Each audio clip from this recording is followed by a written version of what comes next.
Atenção, nós vamos dar início à plenária da tarde, que vai debater mudanças estatutárias no Estatuto da CSI.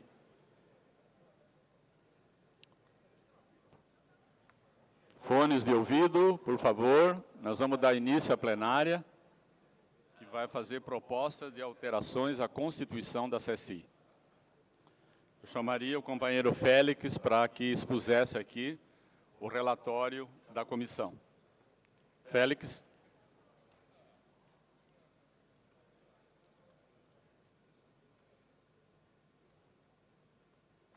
Depois que o Félix falar, eu passo a palavra para o companheiro Jape, que vai comentar sobre as emendas.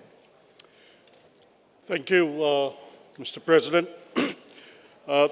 I now present the second report of the Standing Orders Committee.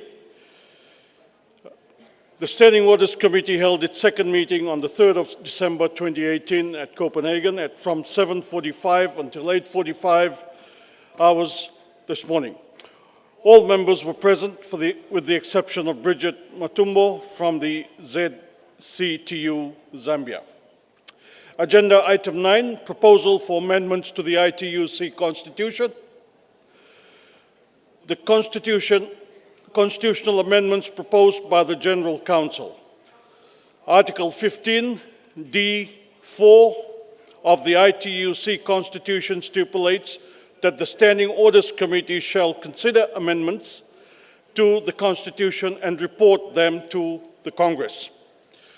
Proposals endorsed by the General Council.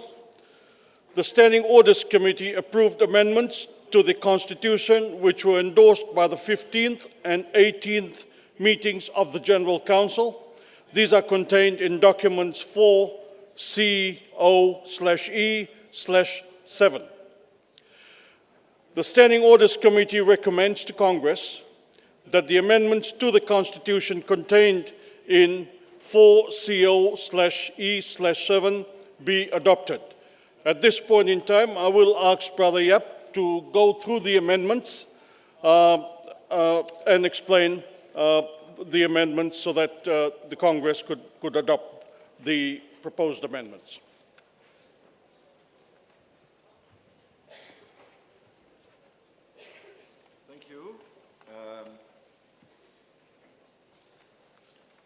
I will try to lead you to the document that is dealing with the amendments on the Constitution and the standing orders.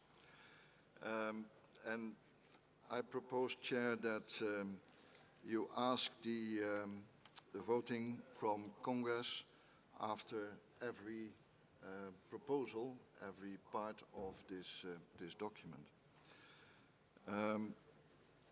The first issue, in fact, comes from the recommendations of the 15th General Council of the ITUC, São Paulo, 2015, and that says in Article 11B that in the event that the overall composition of Congress delegations is less than 50%, the Credential Committee shall accept all the nominations from organizations which nominate more than 50% in their delegation. It's clear 50% women in their delegation. This is the result of the fact that as long as we are not totally equal as men and women, we will need this to avoid that those delegations that have more than 50% women in their delegation would consider it as not gender okay. So that's the first proposal, Chair, and I'm asking you to ask for the judgment of Congress.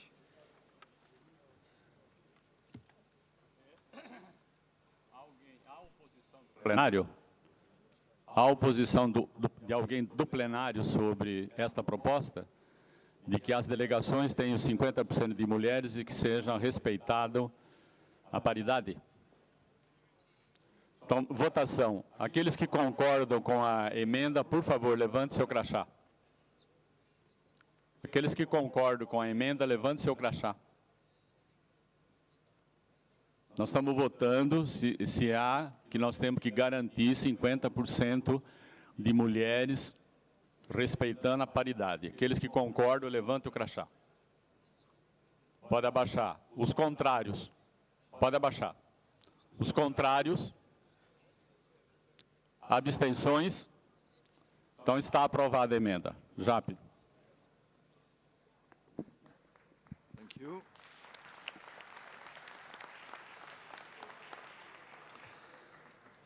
The second is Article 32, that has to do with affiliation fees, but not only with that.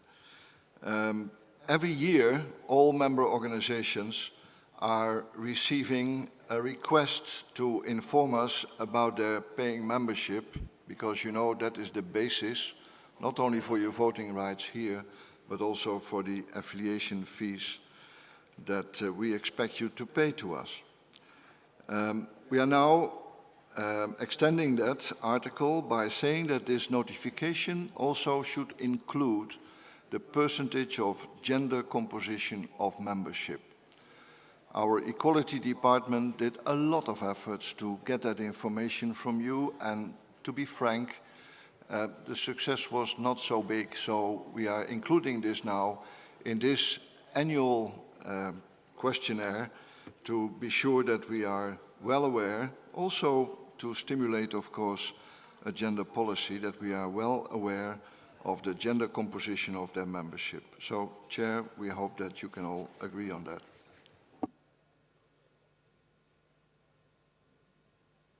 Há alguém que se opõe à proposta? E não havendo, aqueles que concordam que anualmente as nossas centrais sindicais informe a CSI a quantidade de mulheres e homens que tem na sua organização. Aqueles que concordam com essa proposta, levantem o crachá. Pode abaixar. Os contrários. Abstenções. Então está aprovado.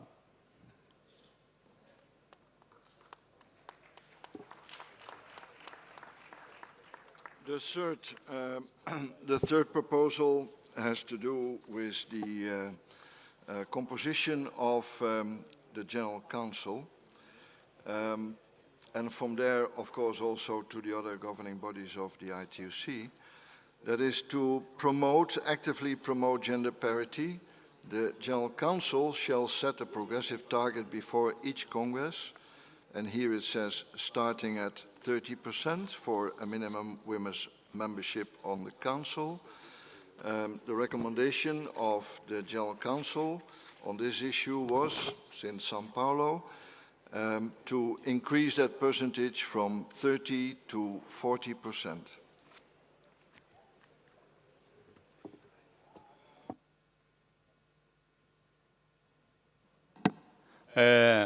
Alguém que gostaria de comentar a proposta ou se opor a ela?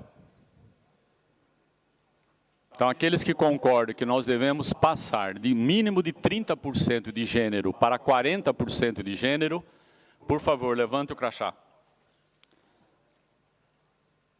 30% para 40% de gênero. Pode abaixar. Pode abaixar. Os contrários. Abstenções. Então, está aprovado. 40% de gênero agora. Composição do Conselho. Emenda 4. But of course I should also tell you, but that's already written in the documentation, but I would like to confirm that we earlier agreed as General Council that, and that's of course what we also expect you to propose and to accept, is that all the changes are implemented with immediate effect. There were some people thinking that this then would only apply at the Congress in 4 years' time. No, it should apply with immediate effect. All the proposals and all the amendments that we are deciding on now. So then I would like to move forward to the chapter in the statutes on relations, Article 5. associated organizations. There have been a lot of discussions on associated organizations in the past, and we are proposing to precise in a more clear way when the General Council may grant the status of associated organizations to applicants. Now it says that if organizations for the time being are not in a position to meet the affiliation criteria, let me say it in my own words, then they could be granted the status of associated organizations. We are proposing now the text that if organizations that are applying for ITUC membership are unable to comply with all the conditions of Article 1, and to remind you, we expect affiliates to have a democratic character, an independent character, and a representative character. If, due to political repression, violations of human and trade union rights, or other forms of persecution and repression, or extraordinary events such as wars or a natural disaster, would prevent them to meet those criteria. But if organizations that subscribe then, even in those cases, the Declaration of Principles and the aims of the Confederation, then they can be granted with the status of associated organizations and, of course, with the view to assist them to overcome the obstacles to affiliations. That's more precise, in fact, a limitation of those cases where we could grant the status of association to organizations that are not ready for full membership, but clear without their own will and due to external factors, especially political repression and violations. And point B of that article would say that we also should develop a special procedure that should be laid out by the General Council to enable the Council to take decisions within those limitations. So that's Article 5, Chair.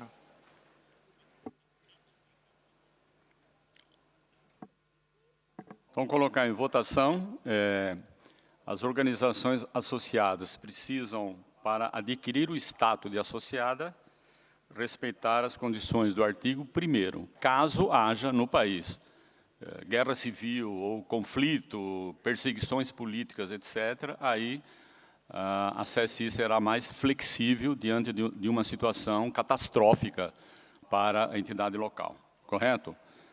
Então, há alguém que se opõe a esta proposta? Então, em votação, levante o crachá, aqueles que concordam com essa formulação apresentada pelo companheiro Jape.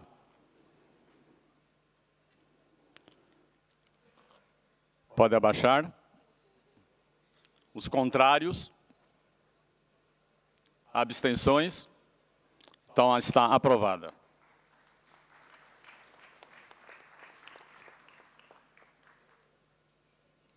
Jape.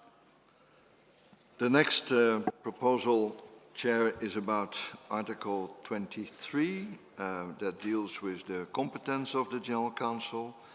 And there are a few new sentences. You find them under C, D, and E. C says the General Council should promote networks of working groups on issues that it considers to be of major priority to improve the quality of policy and the effectiveness of action, and provide opportunities to involve smaller affiliates in substantive discussions. That's one. Second is, the General Council shall ensure regular and objective evaluations of action plans, projects, strategies, and campaigns. Third one is that the General Council shall ensure that regular financial reports are disseminated to all affiliates. Until this moment, it is, of course, the Executive Bureau and the General Council that gets the full financial report. And as requested, we have to ensure that regular financial reports will not only be sent for judgment and approval to the Executive Bureau and to the General Council, but also as information to all affiliates.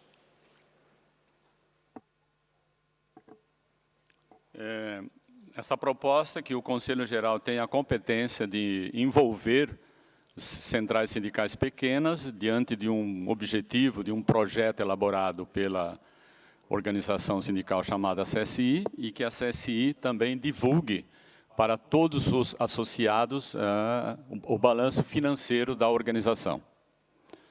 Aqueles que concordam com esta proposta, por favor, levante o crachá. Aqueles que concordam com a proposta, que o Conselho tenha o poder de estabelecer um envolvimento de centrais sindicais e fornecer o balancete financeiro também. Ok? Pode abaixar. Os contrários, abstenções, então está aprovada. Jap. Yeah, the next one is Article 24 about the agenda, the documents of the General Council. The draft agenda for the General Council will be circulated not later than 1 month in advance of the meeting, and the final draft agenda for the Council shall be circulated with the appropriate documents to reach the members of the Council not less than 2 weeks in advance of the meeting. And Article B says, any member organization has the right to submit suggestions. Such suggestions must be received in writing not less than 3 weeks prior to the date of the General Council. So it's a more precise way to define the deadlines and the periods that we have to take into account for the agenda of the General Council and the documents.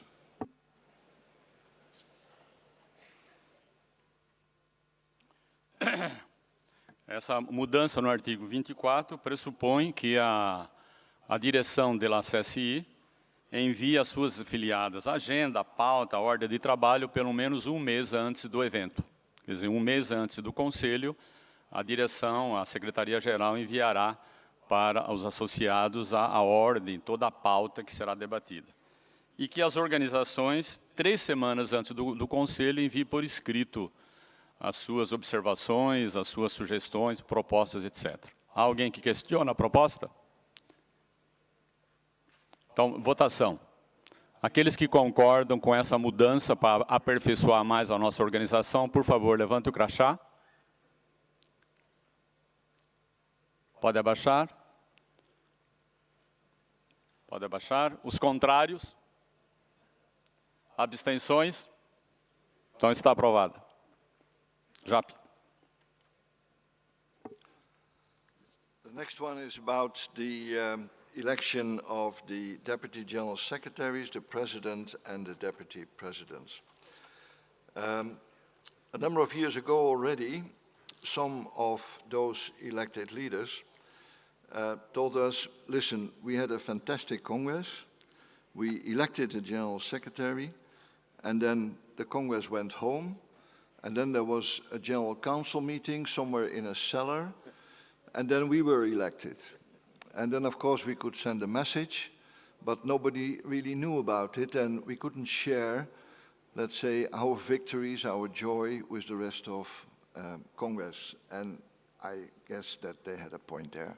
That was indeed not so nice. So what we then agreed is that we shall convene during the Congress the election of the positions of President, Deputy Presidents, and Deputy General Secretaries. That will then, of course, be done by the newly elected General Council. And that decision of the General Council will be transmitted to Congress for ratification of the decisions of the elections. So that before the closure of Congress, at least everybody knows how the new team looks like, and then the team can also present itself all together.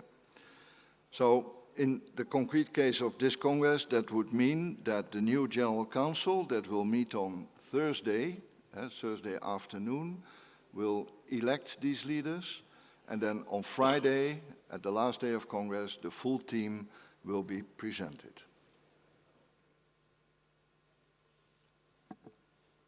Então, que uma mudança também para evitar o que ocorreu em congressos passados, onde os eleitos não eram de conhecimento do plenário. Eu, por exemplo, fui eleito e o Congresso não sabia quem era o presidente da CSI. Então, a mudança estatutária é para aperfeiçoar, para deixar mais transparência, isto é, tanto o secretário-geral, presidente, vices e adjuntos sejam eleitos durante o Congresso e que o Congresso possa ser informado quem são os eleitos. Correto? Alguém que se opõe a esta proposta? Então, aqueles que concordam com a proposta, por favor, levante seu crachá. Quem concorda, levante o crachá. Pode abaixar. Os contrários? Abstenções? Então, está aprovado. Jape. The next article is a new one, Chair. It's Article 32, and that is about the elected leadership group, also earlier discussed and agreed in the General Council. That is that the President, the Deputy Presidents, the General Secretary, the Deputy General Secretaries, and the Presidents and General Secretaries of the regional organizations and structures shall meet not less than 3 times per year as the so-called ITUC elected leadership group, the ELG. Those meetings shall provide advice to the ITUC full-time elected officials on political and economic trends and issues, support the most effective coordination and planning of activities between the ITUC headquarters and the regional organizations and structures, and will assist in the resolution of matters of priority concern. And then, of course, the General Secretary shall report from those meetings of the elected leadership group to the meetings of the Executive Bureau and the General Council. So the idea behind this is, of course, to include more leaders that have responsible positions in the work of the Secretariat of the ITUC as such, and certainly also to include there in a more structural way the presidents and general secretaries of the regional organizations and structures, as already happened with the general secretaries of the regions during all the planning meetings that we had during all those years. So to formalize, in fact, Chair, and to extend the elected leadership group. That's the proposal. Então, esta emenda é uma mudança no artigo 32, que aprovada nesse Congresso, que todos os eleitos, tanto o grupo de eleitos, secretário-geral, presidente, vice-presidente, adjuntos e mais os secretários-gerais das organizações sociais se reúnam 3 vezes ao ano com a Secretaria-Geral para debater as ações da CSI e que essas ações sejam informadas antecipadamente ao Conselho Geral. Quer dizer, uma mudança para aperfeiçoar e para envolver mais os dirigentes eleitos no processo de produção política interna. Compreendido? Há alguém que se opõe à proposta? Então, levante o crachá aqueles que concordam com essa proposta, que é um aperfeiçoamento no debate político interno. Pode abaixar. Os contrários. Abstenções. Então, está aprovada. Jape. Then, Chair, we're coming to the article of the General Secretary and the election. What we agreed in the General Council, the General Council decided to propose to Congress, and that's what we're doing today, that voting for the position of General Secretary should follow the same procedure as the one that was applied during the 3rd ITUC World Congress in Berlin, and that this should be incorporated into the relevant articles of the Constitution and the Congress standing orders. And the effect of this is that the voting then would be done by each delegation voting as a unit and in secret, and as the basis for voting the number of paying membership affiliated to the ITUC. And that means that the Constitution would then read as follows. The General Secretary shall be elected by the Congress from nominations received from member organizations, shall be eligible for re-election at each Congress, and where there is more than one candidate, a secret vote shall take place, in which each delegation shall vote as a unit, with its voting strengths being equal to the number of paying members it has affiliated to the ITUC. So that's a precise description of that process. And then, of course, the consequence of that would be that we also have to change the standing orders in the same way. I don't think I have to read them because it's in fact saying the same, but then it's the procedure, how this would work out when you work as voting in a unit, and the way the absolute majority can be reached. So that is a consequence of an earlier decision of the General Council Chair, and that would then be formalized in the Constitution.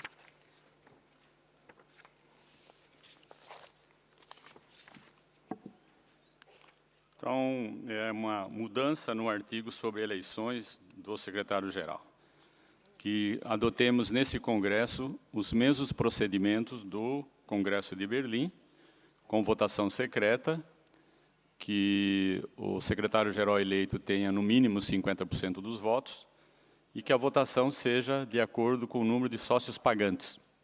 Correto?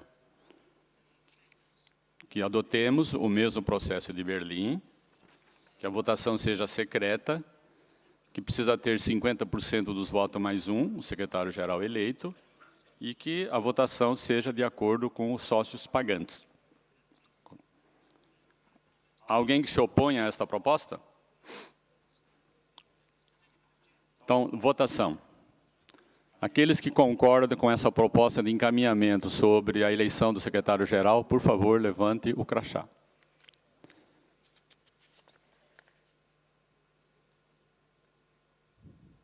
Pode baixar. Aqueles que discordam da proposta.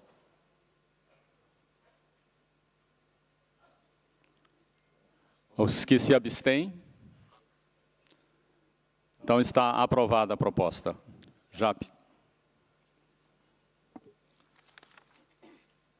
Well, Chair, this is what the Standing Orders Committee recommended to the Congress as far as the amendments of the Constitution that were discussed earlier during the past years were adopted or were at least recommended by the General Council. So thank you for that part. That part is now in fact closed. And then we have two other issues. That is the Standing Orders Committee that approved also the procedure for election of the General Secretary. And that is a more precise way of the process. And then after that, of course, we are coming back to the proposal of the AFL-CIO, USA, that has been transmitted to Congress for consideration, and I would like to come back to that also. So, you want me to explain that? Or Felix? Felix? Yeah, okay, Felix. That part. Thank you, Mr. President. The next issue, of course, the Standing Orders Committee also approved the procedure for the election of General Secretary, which was endorsed by the 18th meeting of the General Council, with the addition of the procedure of, as indicated in the following text. This procedure is as follows. The designated leader of each delegation present, or a credentialed delegate from the same organization with an official proxy from that leader, receives a ballot paper in the room set aside for voting and signs to confirm the receipt of the ballot. Each ballot paper contains the delegation's voting power, equivalent to its paid membership of the ITUC, and the names of the candidates, as well as stamp and signature of the chair of the Credentials Committee, confirming its validity. The delegation leader or the duly nominated proxy then places the complete ballot into the sealed ballot box in the voting room. In order to fulfill the constitutional requirements that the vote shall be a secret vote, the ballots are counted by a notary legally certified under the law of the host country. In order to further ensure the integrity of the vote, the whole process, including the issuance and lodging of the ballot papers, is overseen by the chairs of the Congress, Credentials and Standing Orders Committee. The chairs of these committees shall also observe the procedure of the counting of the ballots in such a way as to maintain the secrecy of each vote. The ballot papers, once counted, are then kept under the supervision of the notary until such time as the report of the Credentials Committee confirming the outcome of the ballot is adopted in the plenary session. The result of the votes is then included in a report of the Credentials Committee to the Congress plenary, the adoption of which by Congress completes the election process. The committee also recommended that each of the two candidates for the election at this Congress should be invited to nominate a representative who may observe the procedure of the counting of the ballots in such a way that the secrecy of the votes is guaranteed. Therefore, the Standing Orders Committee recommends to Congress that the procedure outlined above for election of the General Secretary be adopted by Congress, and that the two candidates for the election of this Congress each be invited to nominate a representative who is not a member of either the Credentials Committee or the Standing Orders Committee to observe the counting of the votes in such a way as to ensure the secrecy of the votes.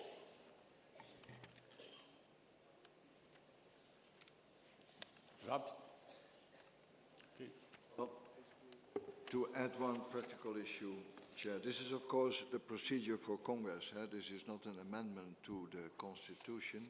This is to precise the Congress procedures. To make it work practical, the question would be to the two candidates to appoint their observer not later than tomorrow 12 o'clock, so that tomorrow afternoon, let's say the practical people doing the election process can also meet them and explain a little bit how the process looks in detail, so that we don't have to do that on Wednesday morning. So that's the additional request.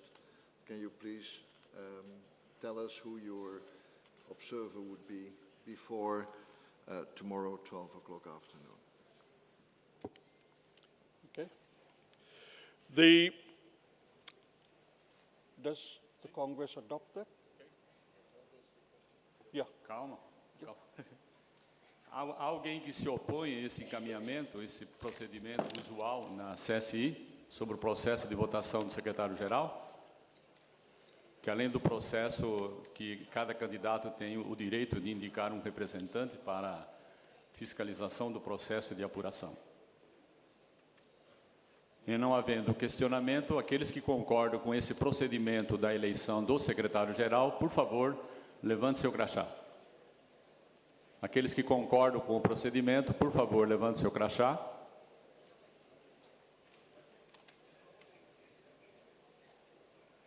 Pode baixar. Os contrários. Pode baixar. Abstenções. Então, está aprovado, já. Thank you, President. The last part of the report is the additional proposal. Following a recommendation of the 19th meeting of the General Council, the Standing Orders Committee decided that the following proposed amendment submitted by the AFL-CIO USA on the 8th of August should be transmitted to Congress for consideration. Article 31, Deputy Presidents and Vice Presidents. The proposal is, the General Council shall immediately following its election by Congress elect 5 Deputy Presidents of the Confederation, one of whom shall serve as the Chairperson of the Executive Bureau and another as Chairperson of the Solidarity Fund Management Board. At least 2 of the posts of Deputy President shall be held by women. That is the proposal that the committee has not taken a decision on, but has decided that this be transmitted to Congress for debate and a decision. Thank you. Já tem alguma observação? Então, há alguém que se opõe à proposta da FLCIO? Que nós tenhamos 5 vices com essas funções representadas pelo Félix?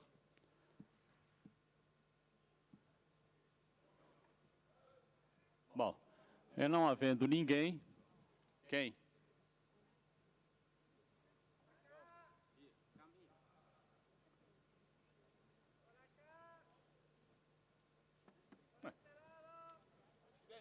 Quem quer falar? Por favor, quem for falar, vem aqui na frente. Gracias, presidente. Más bien, José Antonio Cepeda de Nicaragua. Más bien quisiera más aclaraciones, porque no podemos votar sobre algo que está difuso, que está confuso y que no sustenta los argumentos que nos han presentado para poder votar una decisión en este sentido.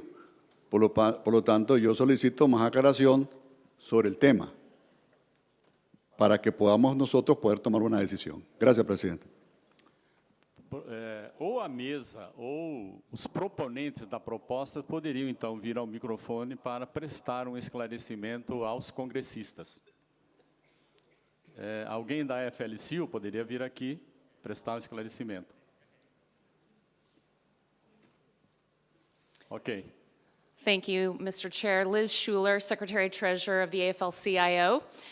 I am actually honored to stand and bring this amendment forward on behalf of our 12.5 million members and Richard Trumka, our president. We are in favor, obviously, of this amendment primarily because we see this as about the future leadership of this organization and the ability to create a very diverse bench of future leaders. By expanding the number from 2 to 5, we think it creates opportunities for more women, more people of color, more young people to have access to these positions and really broaden the bench and the opportunity for the next generation. I said in the General Council meeting that often the labor movement does not do such a good job of succession planning. We often are so embroiled in the day-to-day that we're not thinking long-term and building our successors while we're still in office. We often wait until it's the last minute. So this would be an opportunity to really have a diverse pool of folks that we think could really do a good job for and ensure the future success of the ITUC. So, Mr. Chairman, we recommend passage of this amendment.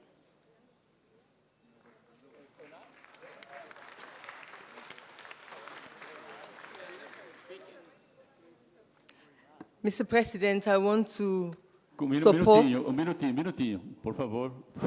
Com o esclarecimento da representante da FL-CIO. Há alguém que se opõe à proposta?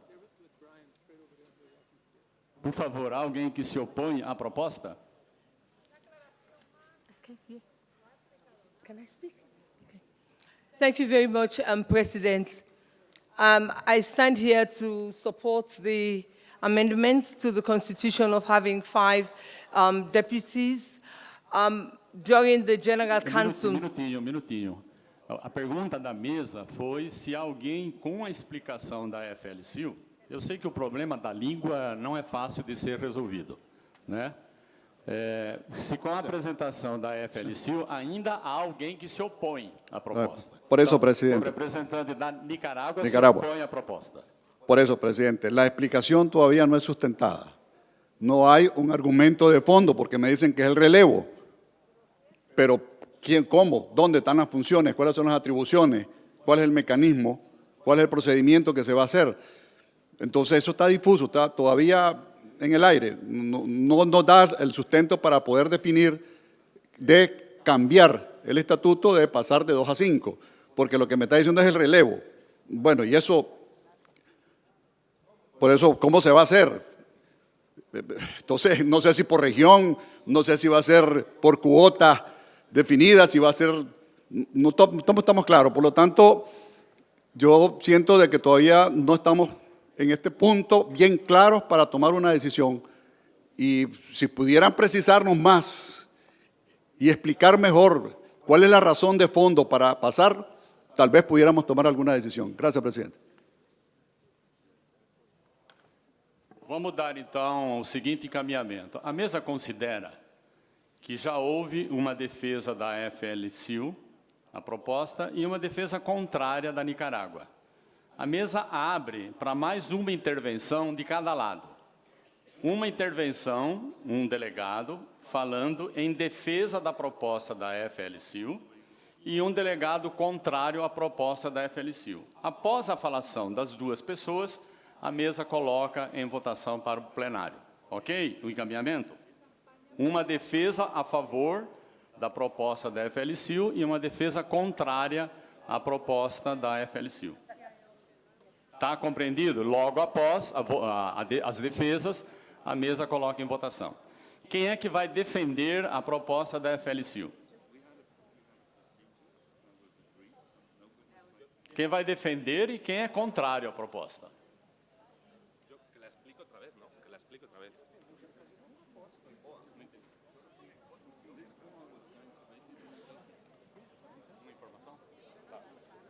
Minutinho que o JAP quer dar uma informação.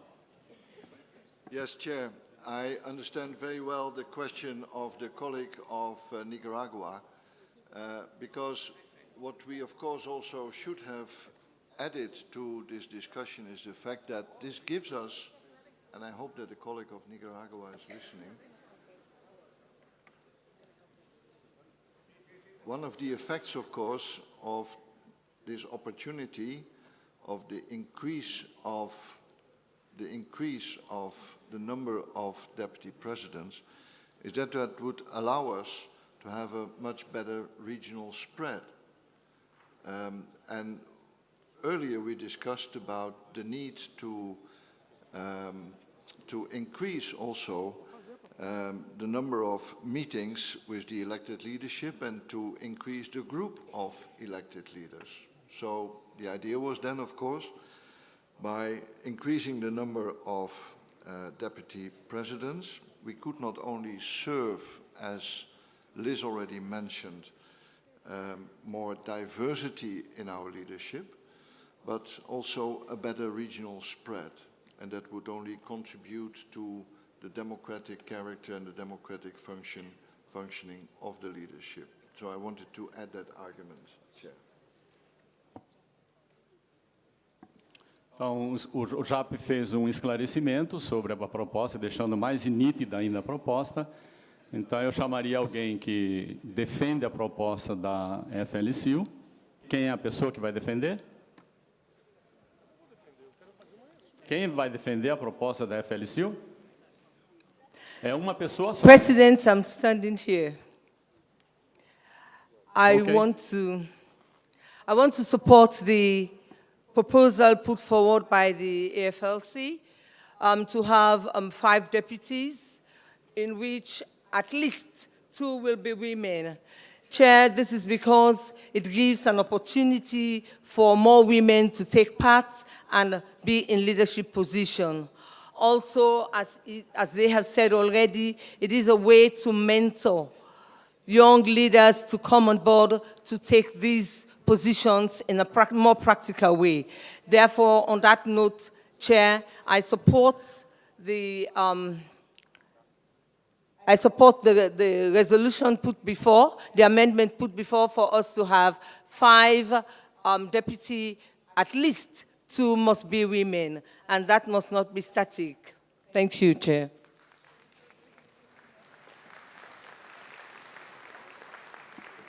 Alguém que é contrário à proposta da FLCU? Quem vai defender contra? Ué, ninguém é contra, então?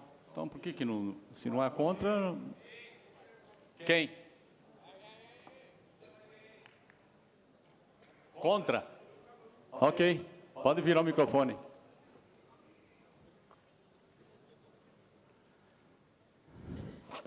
Parece que já tem dois inscritos, é um só, viu?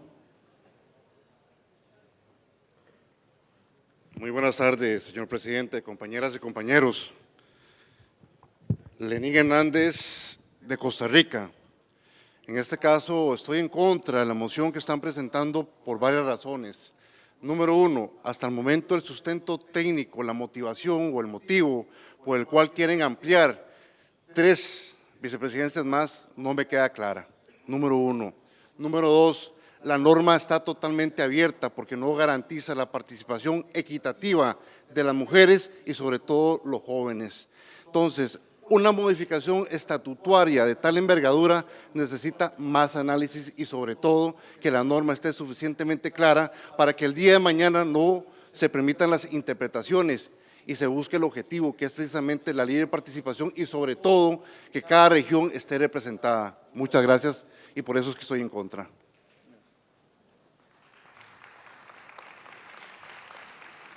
Ok, a mesa está avaliando aqui para que nós tenhamos um plenário democrático, onde todos tenham o direito de participar e que fique bastante claro para o plenário o objetivo da proposta, o embasamento político da proposta. A mesa propõe que possamos dar mais uma intervenção para cada lado. Mais uma intervenção para cada lado, ok? Para ficar claro para o plenário, aí nós vamos ter. Então, a mesa abre a palavra para mais uma pessoa que quer defender a proposta da FLCU e mais uma pessoa contrária à proposta. Quem gostaria, mais uma pessoa, de defender a proposta da FLCU? Good afternoon. I'm Anna Fenley from the AFL-CIO. I'm also a member of the ITUC Youth Committee and am honored to be nominated to serve as the next Youth Committee Chair. As Secretary Sharon Burrows said this morning, we have many young trade unionists in the room, and we've organized millions of new members, many of whom are young people, but our leadership at the top of this structure is small. And I come to the microphone as a young trade union leader to support this amendment to expand the leadership structure. Every trade union leader in this room has an obligation to help plan for the future of this movement. And this amendment is imperative if we want trade unions around the world to be strong for generations to come. It will allow younger activists to gain experience and prepare to lead. And it will help ensure that trade unions continue to hear younger voices and ideas at the global level. I ask all delegates to invest in the future of the trade union movement and support this amendment.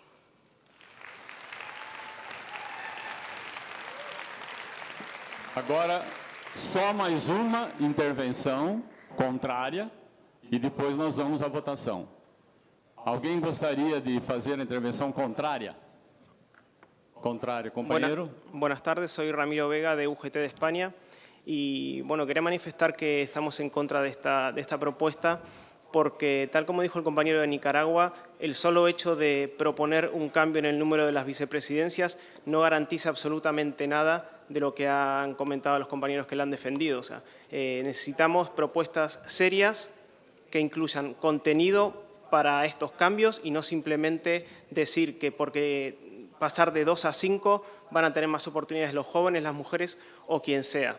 Soy un sindicalista joven, hay muchos sindicalistas jóvenes aquí y creemos que si hay propuestas para mejorar nuestra participación, tienen que ser más serias, con mayor contenido y no simplemente un cambio de número que no entendemos en realidad cuál es la motivación o cuáles son los argumentos que la motivan.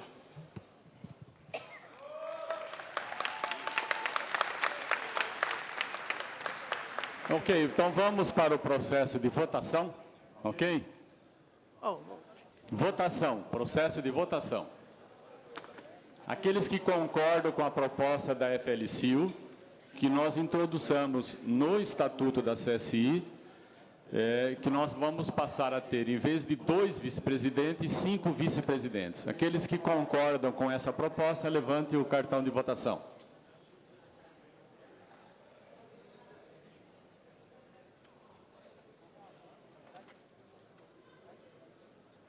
Pode baixar. Não. Ainda. Um minutinho, mantenha levantado. Os que concordam, mantêm o braço levantado.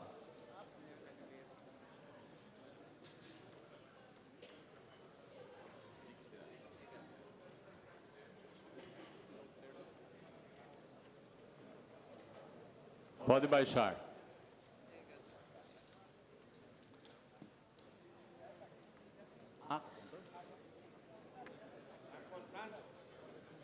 Por favor, mantenha os braços levantados ainda, que tem alguém contando. Por favor, mantenha os braços levantados.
Acabou a contagem?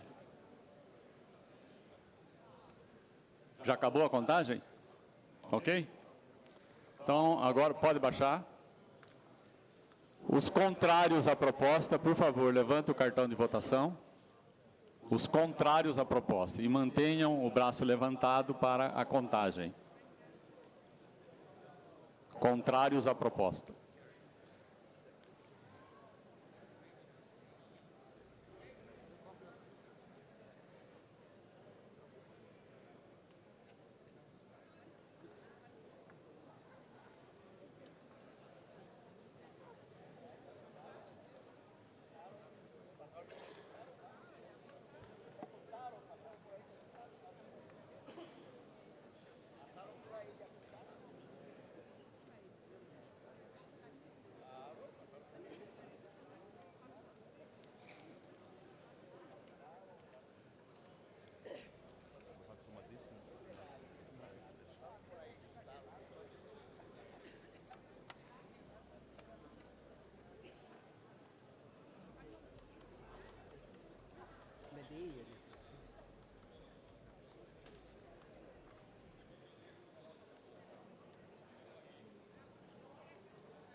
Por favor, informa aqui.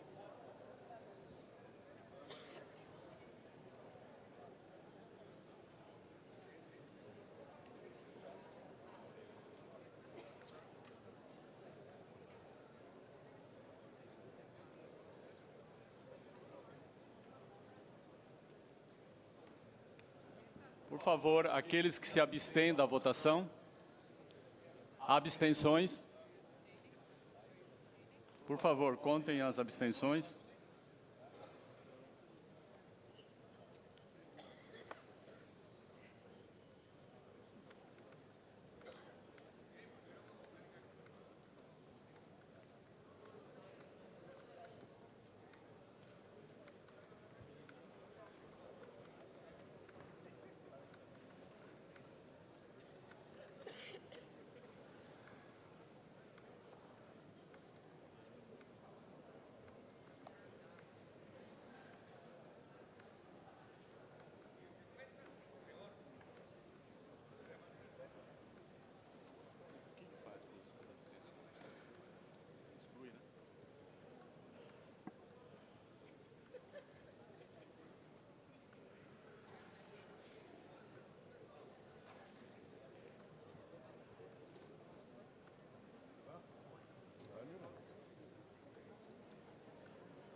Acabou a contagem das abstenções? Número das abstenções?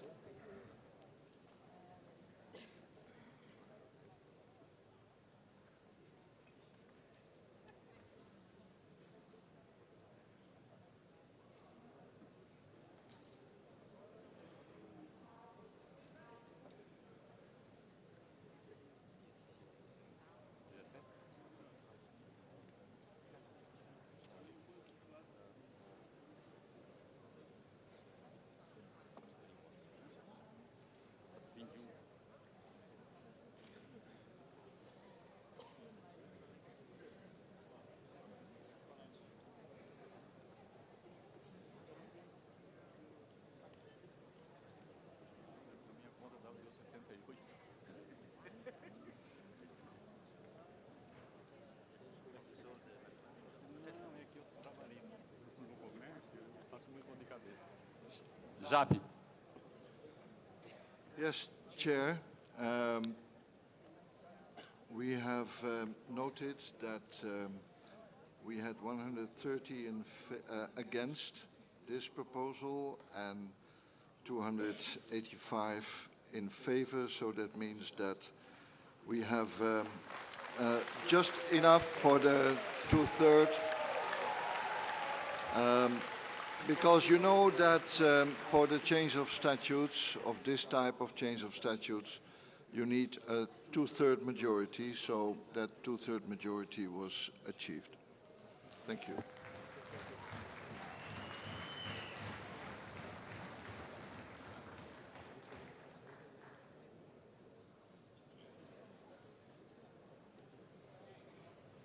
Então, a mesa considera a proposta da FLCIO aprovada porque obteve 2/3 dos votos, acima de 2/3 dos votos. Ok? Agora, pois não? O que quer? Pode falar. Herr Vorsitzender, wenn wir das Ergebnis einer Abstimmung mitgeteilt bekommen, wäre es vielleicht gut, einen Bericht vom Credentials Committee zu erhalten, wie viel abstimmungsberechtigte Delegierte hier im Raum sind, damit wir überprüfen können, ob die Zweidrittelmehrheit erreicht ist.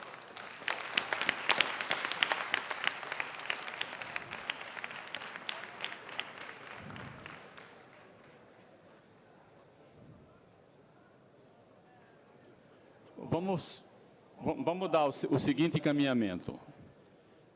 A organização do Congresso fornecerá aos delegados o número de delegados aptos a votar. Se por acaso, após a publicação do número de delegados aptos a votar, e os números não baterem com o que foi anunciado aqui, a mesa rediscute um novo encaminhamento, tá? Nós não vamos suspender a votação já está feita segundo o regimento do Congresso. Se por acaso tiver algum questionamento devidamente comprovado, nós podemos reavaliar. Bem, para não suspender a votação.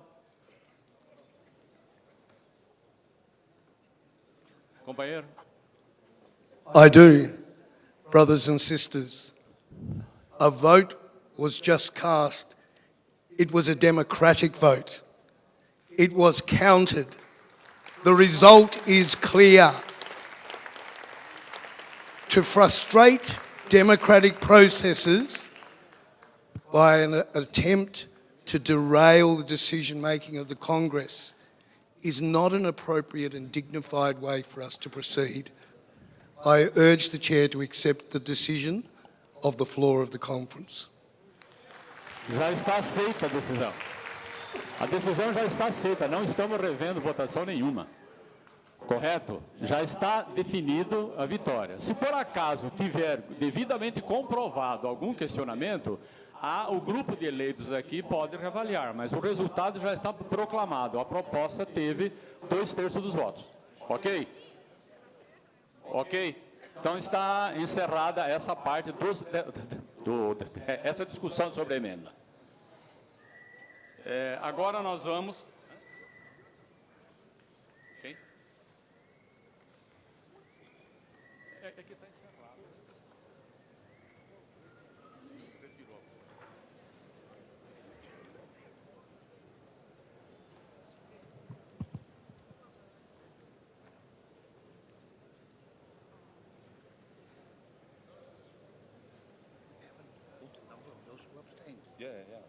were here.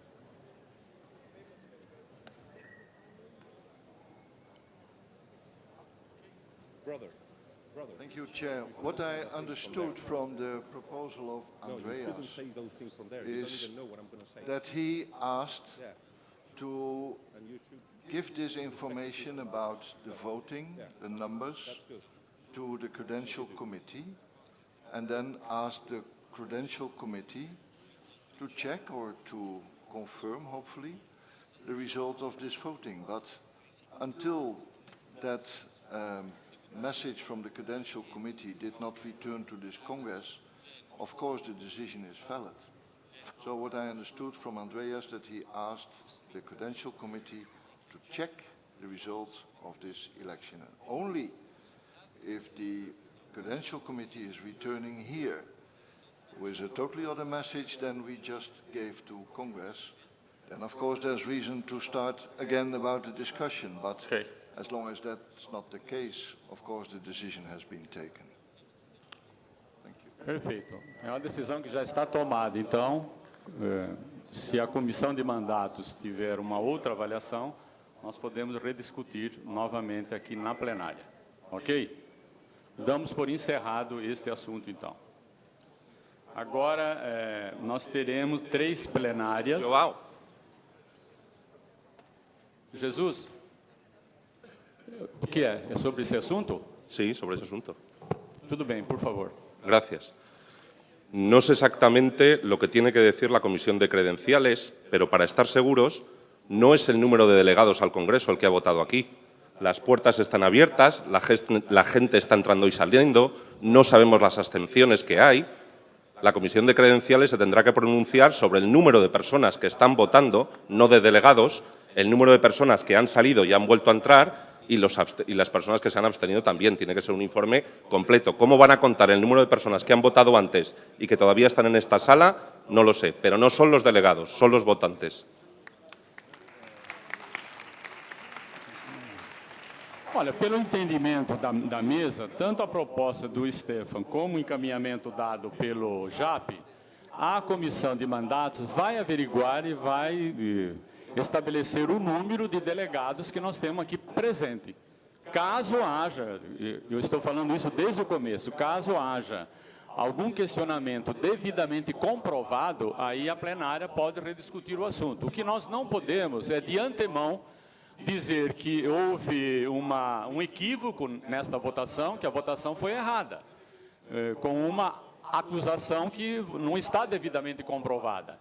Então, a comissão de mandatos que vai avaliar o número de delegados presentes, se a votação respeitou os 2/3 do número de delegados presentes, etc. Após essa averiguação, se estiver tudo de acordo, está de acordo, mas a votação está mantida. O que nós não podemos é parar a votação, levar para a comissão de mandatos e refazer toda a discussão que foi feita aqui. Então, a mesa não pode trabalhar com suposição. A mesa trabalha com dado concreto. Se tiver questionamento na comissão de mandatos, nós podemos rediscutir. Mas, por enquanto, não há questionamento nenhum. Então, a mesa considera encerrada essa plenária, a votação já está feita e a comissão de mandatos que vai averiguar e fornecer ao plenário o número de delegados aptos a votar. Ok? Então, nós vamos suspender agora essa plenária, nós vamos ter 3 plenárias agora, das 15 horas até 17h30, né? Ok? Até 17h30. E à noite haverá uma recepção oferecida pela LO e pela FTF nos Jardins do Tivoli, que começa às 19 horas. Então, a LO e a FTF estão oferecendo uma recepção nos Jardins do Tivoli, que começa às 19 horas esta noite. Detalhes de como chegar lá no ecrã. Me desculpe, mas eu não conheço essa palavra na língua portuguesa, ecrã. Por favor, lembre-se de trazer o seu emblema, que deve ser o crachá do Congresso. O que é ecrã? Na tela? Ah, na tela. Então, a informação do local, da onde vai ser a A recepção aqui na tela. Aprendi mais uma palavra nova no português, ecrã.